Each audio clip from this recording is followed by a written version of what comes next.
Tere kallid klassivennad, klassiõed ja muud tegelased. Oleme täna kogunenud siia Jumala palge ette, et vaigistada viha ja kindlustada tulevik, ehk liita ühte need kaks kena inimest. Noorpaar leidis teineteist juba 2010. aasta 1. septembril, kui asuti käima samas klassis. Aastad veeresid raskelt ja rängalt, kuid peagi abieluranda astuva noormehe pani särama see armastusväärne neiu siin.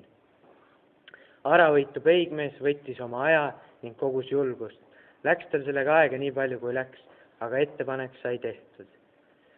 Kohe nii tehtud, et terve kool jälgis seda taevalikku momenti pisar silmis. Imearmsal, kaunil, heal ja jalust trabaval pruudil ei jäänud muud üle kui nõustuda. Ma tean, et te soovisite suurt pulma, kuid kui on armastus, siis ei loe palju külalisi. Loeb see, et teie olete siin.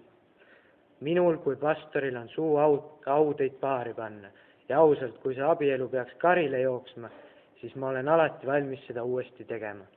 Ma loodan, et teie elus on palju armastust. Kui siin ruumis viibib keegi, kes on selle püha liidu vastu, siis öelge seda kohe või vaikigu igavesti. Mina. Nagu ma aru saan, ei ole keegi vastu.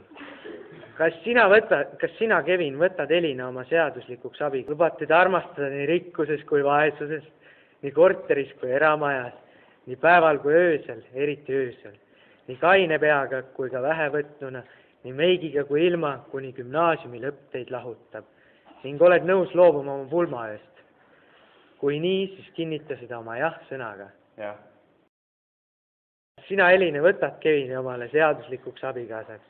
Lubad teda armastada nii rikkuses kui vaesuses, nii korteris kui eramajas, nii päeval kui öösel, eriti öösel, nii kaine peaga kui ka vähevõtnuna, nii meigiga kui ilma, kuni gümnaasiumi lõpp teid lahutab. Kui nii, siis kinnit seda oma jah-sõnaga. Jah.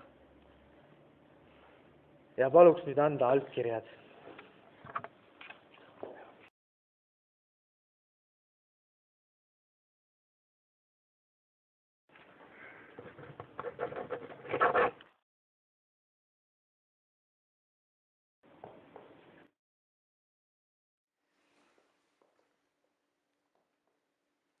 Ja nüüd pange ka sõrmused.